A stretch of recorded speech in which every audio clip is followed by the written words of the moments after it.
Toys R Us, the rise and fall of America's toy empire. Picture this. You're a kid, maybe 8 years old. It's a Saturday. You've been on your best behavior all week. And then, out of nowhere, your parents say those 4 words. We're going to Toys R Us. The automatic doors slide open. You walk in.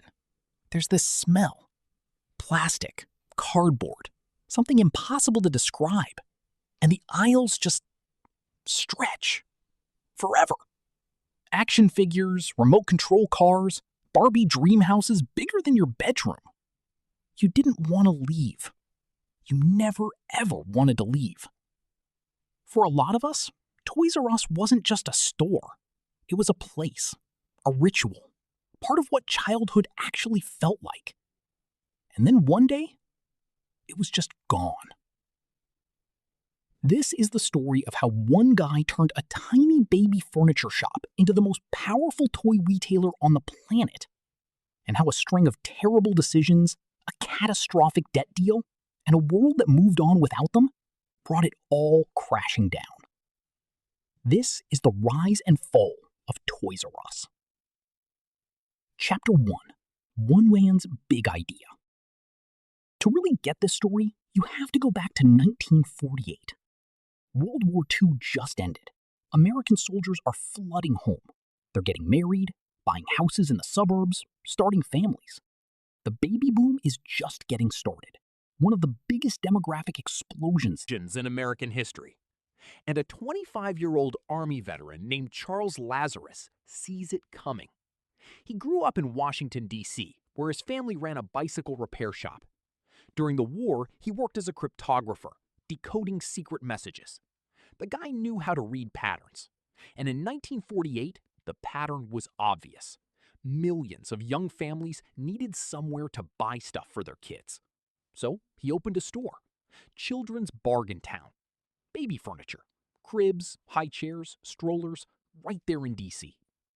But here's where Lazarus showed he was smarter than most. He noticed something. Parents came in once for furniture, and then they never came back. You don't need 2 cribs. But toys? Toys are different. They break. Kids get bored. They grow out of them. Parents need to come back again and again and again. So he pivoted, added toys to the mix, and the customers kept coming. By 1957, he was so committed to the idea that he opened a dedicated toy store in Rockville, Maryland. And he gave it a name you already know, Toys R Us. And that backwards R, not an accident. Lazarus flipped it to look like a kid had written it. Playful, a little imperfect. Genius branding before anyone was even calling it branding. Chapter 2. From one store to an empire. By the mid-60s, Lazarus had 4 locations in the D.C. area. Business was good enough that in 1966, he sold the chain to a company called Interstate Stores, Inc. for $7.5 million. He stayed on to run the toy division, but now had real money to work with. Then things got messy.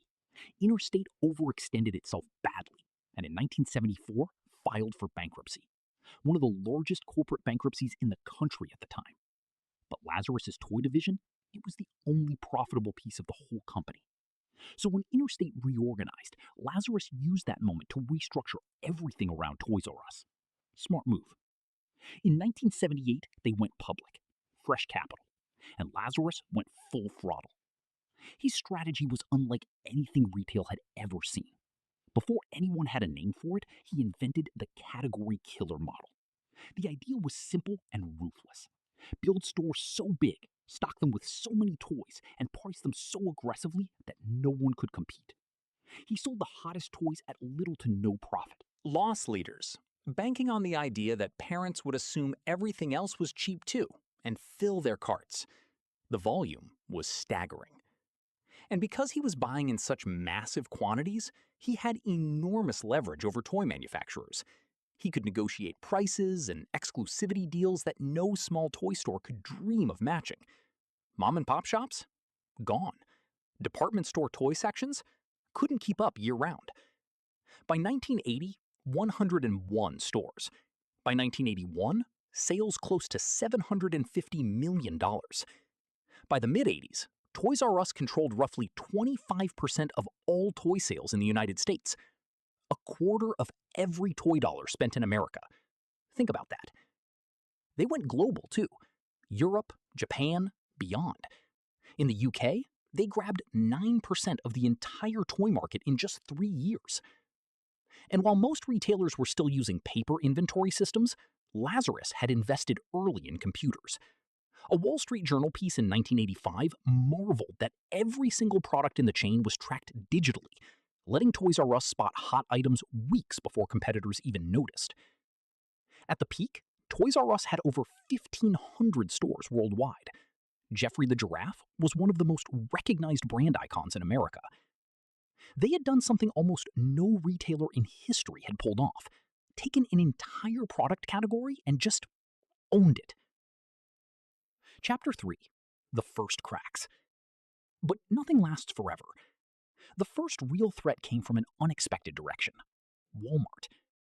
Through the late 80s and early 90s, Walmart had been quietly growing its toy sections, and they had one massive advantage.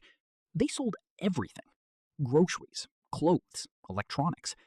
Families were already there every single week. Grabbing toys while you're there? Easy. No extra trip needed. Walmart started beating Toys R Us on price, and because they had that built-in foot traffic, Toys R Us started losing the consistent year-round customers they'd always depended on. Slowly, Toys R Us became a holiday destination instead of a regular stop. In 1994, Charles Lazarus stepped down as CEO. The man who built the whole thing was gone. And the leadership that followed, let's just say it didn't exactly inspire confidence. Then in 1998, Walmart officially overtook Toys R Us as the largest toy retailer in the country. Overnight, Toys R Us went from a company with over $2 billion in cash reserves to one drowning in $5 billion of debt, paying $400 to $500 million every single year just in interest. And on top of that, KKR, Bain, and Vornado collected $15 million a year in advisory fees from Toys R Us, fees that grew 5% annually. Between 2005 and 2017, court documents showed Toys R Us paid its private equity owners $250 million, even while stores were falling apart and the company was falling further behind. What did that $400 to $500 million a year in interest actually mean in practice? Need to invest in the website? No money. Remodel the stores? No money. Better marketing? Better talent? Better supply chain? No money. Every dollar that should have gone into saving the company went to servicing debt instead. The firms tried to take Toys R Us public again between 2010 and 2013. Couldn't do it. The market wasn't interested. They were trapped. And so was Toys R Us. Chapter 6. The Final Collapse. By 2015, the Times Square flagship quietly closed. It felt symbolic, even if most people didn't clock it at the time. The holiday season of 2017 was supposed to be the turnaround. It was a disaster. Sales cratered. Parents who used to make Toys R Us a tradition were now getting Amazon deliveries in 2 days. Walmart and Target had clean, affordable toy sections, and Toys R Us stores just felt old, understaffed, like a warehouse full of nostalgia, trying to compete with the future. In September 2017, Chapter 11 bankruptcy, CEO Dave Brandon told employees he had a plan. He was optimistic. The plan fell apart almost immediately. Creditors pushed back, vendors started demanding cash up front before shipping toys, the supply chain started seizing up. The holiday season came and went. No miracle. On March 15, 2018, Dave Brandon got on a conference call with over 600 employees. His voice broke. I truly believe we did our best, under what turned out to be nearly impossible circumstances. It was over. 33,000 employees lost their jobs. All 800 U.S. stores were liquidated. The shelves were emptied. The lights went out. Chapter 7. Lessons and Legacy. So what actually killed Toys R Us? Because it wasn't just Amazon. That's too easy. It was everything, all at once. Decades of bad decisions stacking on top of each other until the whole thing couldn't hold. They got comfortable when Walmart started eating into their share in the 90s, and they barely flinched. The Amazon deal in 2000 handed their digital future to a competitor and called it a partnership.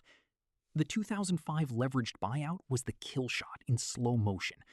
The debt didn't take them down overnight, it just made it impossible to fight back.